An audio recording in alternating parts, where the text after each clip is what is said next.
Selamat siang untuk kita semua. Selamat siang, Bapak. Gimana kabarnya hari ini? Alhamdulillah. Oke, baik. Jadi pembelajaran kita hari ini tentang apa, anak-anak? Oke, baik. Jadi apa itu teks laporan hasil observasi?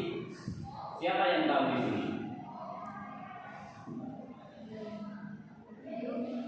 Mendadak pikiran jelek. Oke, tidak apa-apa deh. Jadi teks laporan hasil observasi ini merupakan yang pernah kita teliti di lapangan seperti itu. Itu yang dimaksudkan dengan teks laporan hasil observasi atau disebut dengan teks LHO juga. Nah, sebelum kita melanjut ke materi pembelajaran, saya minta satu orang ketua kelasnya untuk memimpin kita dalam doa supaya doa melindungi kita. Mungkin Mbak Ajeng bisa membawa kita dalam doa. Baik. Mari kita berdoa untuk keyakinan kita masing-masing. Berdoa mulai. Berdoa selesai. Oke, baik. Jadi pembelajaran kita hari ini mengenai teks laporan hasil observasi. Nah, teks laporan hasil observasi ini apa aja yang kita bisa jadikan sebagai bahan observasi. Gambar ini ada manusia, ada tumbuhan, ada kursi, ada hewan seperti itu. Nah, saya mengambil contoh dalam kehidupan kita sehari-hari. Contoh manusia. Saya mengambil contoh Edgar dengan saya. Nah, Edgar ini sudah berumur 40 tahun. Nah, sedangkan saya masih berumur 20 tahun. Nah, kenapa Edgar ini yang 40 tahun kelihatan lebih muda dari saya seperti itu? Jadi, saya yang umur sedangkan sebenarnya yang lebih muda saya karena umur 20 tahun. Jadi, mungkin saja Edgar ini rajin olahraga, rajin makan makanan yang bergizi, sehingga badannya lebih fix dan lebih kelihatan muda dari saya. Itu yang dimaksudkan. Jadi kita bisa jadikan sebagai bahan observasi kita. Nah, selanjutnya yaitu pakaian Ronon itu. Saya mengambil contoh di dalam kehidupan kita sehari-hari, yaitu sawi. Kalau sawi itu kita harus siram dulu beberapa hari, semai dulu itu. Jadi selama beberapa hari dulu baru bisa bertunas. Jadi selama beberapa bulan baru kita bisa panen seperti itu.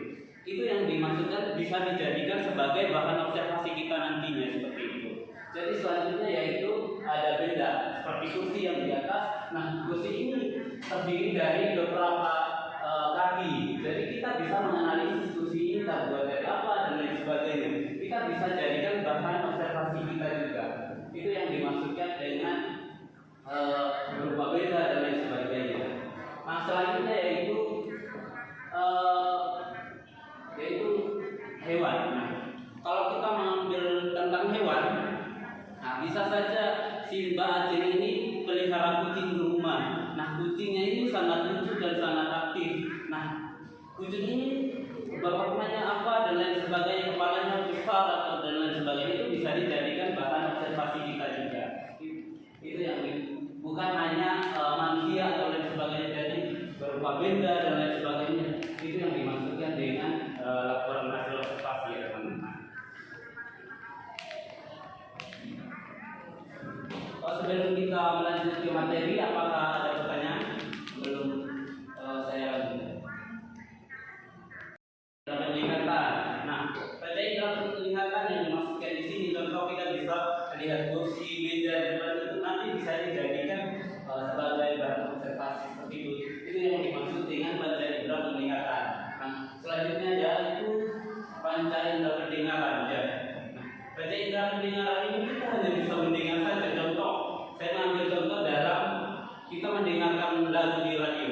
Lagu di radio ini kita hanya bisa mendengarkan lagunya saja, tapi kita tidak pernah melihat orangnya yang menyanyi, lagunya siapa dan lain sebagainya. Kita hanya bisa mendengarkan lagunya aja. Itu bisa dijadikan bahan observasi kita.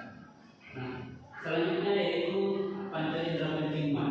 Nah, panca indera penciuman yang dimaksudkan di sini contoh kita lewat di depan kita si wanginya si B, wanginya si C, dan itu bisa parfumnya terbuat dari mana dan sebagainya, dia pakai parfum apa, itu bisa dijadikan bahan observasi juga.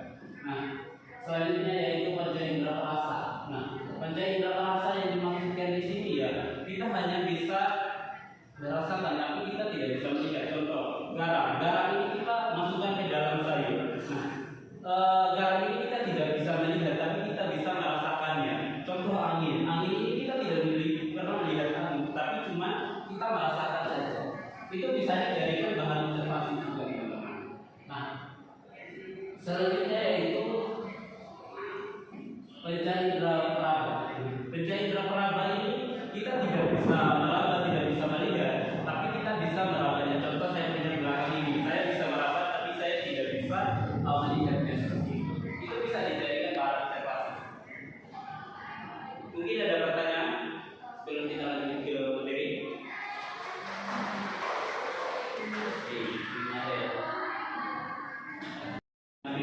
Koordinasi observasi yang sering kita dengar. Jadi kita harus yang terbaru.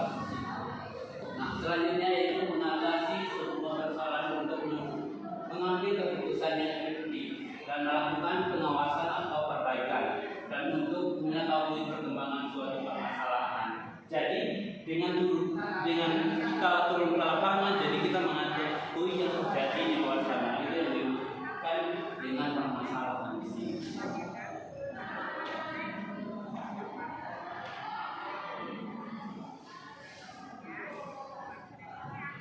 Selanjutnya yaitu tujuan laporan hasil observasi. Nah, tujuan laporan hasil observasi ini terdiri menjadi 3 bagian ya. Yaitu yang pertama yang menyampaikan informasi secara faktual tentang suatu objek atau fenomena yang terjadi di lapangan. Jadi kita menyampaikan informasi secara fakta, bukan menggiring sebuah opini yang tidak jelas seperti itu. Jadi kita apa yang kita dapat ke lapangan, jadi itu nanti yang kita sampaikan seperti itu. Yang kedua yaitu menambah pengetahuan membaca. Nah, dengan adanya teks laporan hasil observasi yang kita buat ini dapat meningkatkan daya ingat oleh pembaca dan lain sebagainya. Itu yang dimaksud dengan menambah pengetahuan pembaca. Nah, selanjutnya yaitu yang ketiga, dokumentasi hasil pengamatan. Nah, sebelum kita turun lapangan, jadi kita harus dokumentasi dulu. Apa yang dimaksudkan dengan dokumentasi ini? Dokumentasi ini jadi biar ada bukti nanti jika ada keperluan. Jadi kita harus ada bukti yang bahwa kita betul-betul turun ke lapangan itu. Tanpa bukti kita tidak bisa berkata apa-apa. Jadi kita harus butuh dokumentasi hasil pengamatan seperti itu.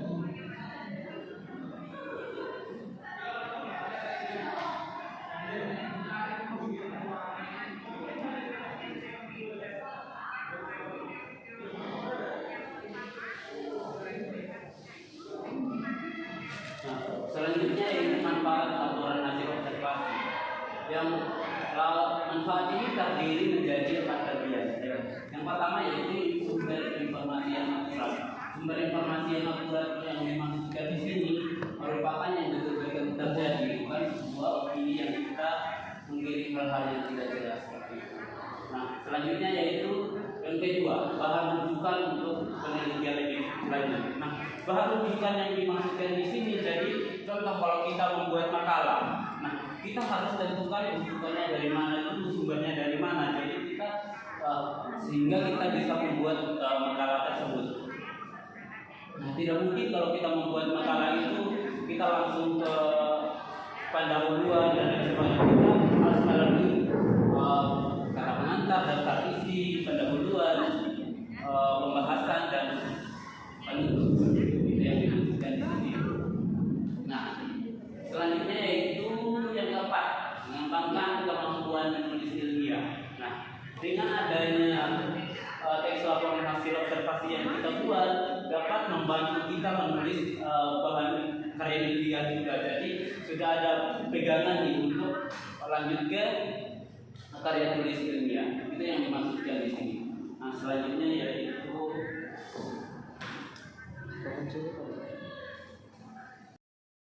ada pertanyaan sebelum kita lanjut. Saya membuat tugas kelompok untuk kalian. kalian untuk dikumpulkan minggu depan ya anak-anak. Apakah ada pertanyaan? Ya, silakan. Kan Bapak sudah menjelaskan dari awal sampai akhir. Saya hanya ingin melihat contoh hasil observasi yang memang pure Bapak buat untuk sebagai bahan referensi. Atau daftar rujukannya kita ambil dari mana? Saya ini mengambil dari mungkin dari internet dan lain sebagainya. Itu saya mengambil dari internet.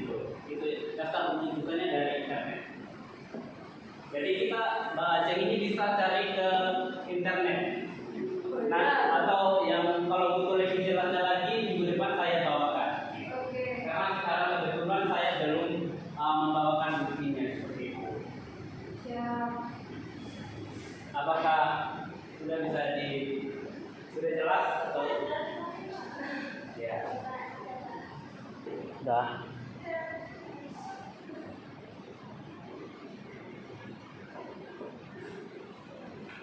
Teman-teman, nah tugasnya itu apa? Nah, tugasnya itu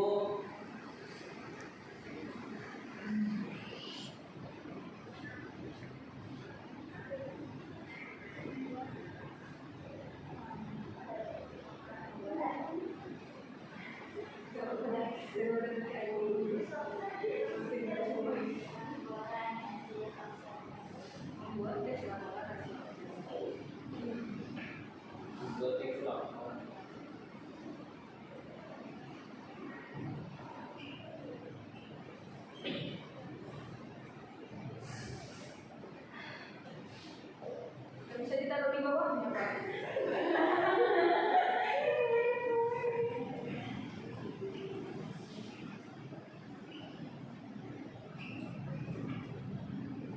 yang tiga ya. Nah, jadi baik minggu depan kelompok 1 dan 3 sekalian presentasi, 1 kali presentasi aja semuanya ya. Jadi karena kalau kita presentasi hari ini jadi tidak memungkinkan waktunya. Jadi kita tugas rumah aja PR ya. Itu cuma membuat aja kan, Pak? Iya, membuat aja nanti dipresentasikan minggu depan. Itu dibikin sana, bikin atau dalam bentuk PowerPoint, Pak? Bebas, mau ketik juga mau tulisan terserah. Oh. Ya, bebas. Apakah sudah paham? Sudah mengerti? Ya. Oke. Berarti nanti kalau presentasi itu hanya membaca laporan teksnya aja? Iya, laporan hasil observasinya kejadiannya di mana, tempatnya di mana. Jadi harus jelas yang banyak. Berarti tidak menyangkut tentang struktur, ciri-ciri tidak akan ditanyakan di hasil observasi itu? Oh, tidak, cuma tempat laporan kamu turun di mana dan lain sebagainya itu saja yang bisa dijelaskan di depan. Nah, betul. Nah, Anda. Nah, minggu depan dikumpulkan ya anak-anak. Jadi saya buat tugas kelompok